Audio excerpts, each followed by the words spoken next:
Matt Booker. É o homem que faz força aí na luta livre.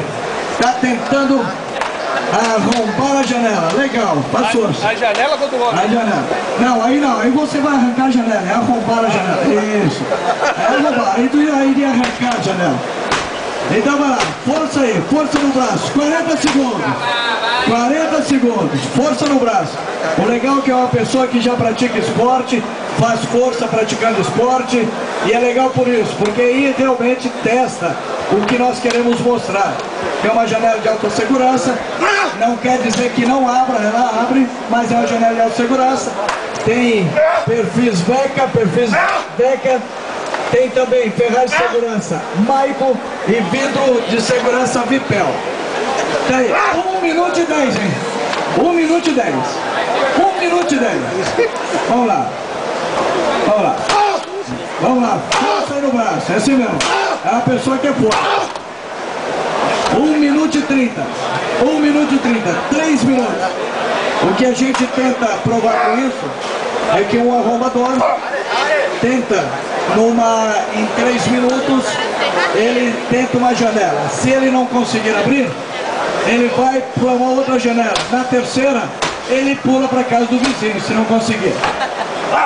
1 minuto e 50. 1 minuto e 50. É o lutador de vale tudo participando da nossa brincadeira aqui. É o lutador de vale tudo. E tem até... Tá aí, ó. A brincadeira tá valendo 2 minutos. 2 minutos. 2 minutos. Legal as pessoas irem participarem da brincadeira. 2 minutos e 15. 45 segundos para terminar a brincadeira. 45 segundos. Vamos lá. Força no braço. Força no braço. Força no braço. 2 minutos e 30. 2 minutos. Toma cuidado para não machucar a mão. Toma cuidado para não machucar a mão. 2 e 35.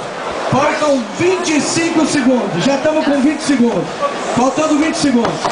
Não, assim você pode se machucar, por favor. Não, você vai se machucar. Não, você se machuca. Assim você vai se machucar. 2 e 50. Vai faltar agora a contagem de 5 segundos. 1, 2, 3, 4. Parou!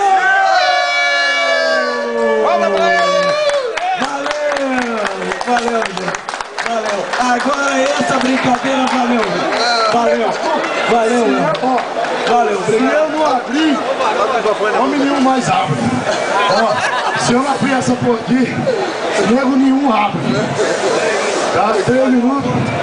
Não, valeu a brincadeira, vou pra pegar o gás. Hoje à noite estou lutando na Bote Pachá. Desculpa, estou lutando aqui no Ibirapuera. Hoje à noite vale tudo a super luta. Quem quiser ver pode chegar junto. E a janela tá de parabéns, hein? Pô, o bagulho é duro, hein? Agora um refri, um suco. Agora deixa assim que depois vamos sortear. Olha ali, cortou. Obrigado. Vale aplaudir que é uma pessoa que faz luta livre, tá aí, é um campeão brasileiro. Então tá aí. Obrigado.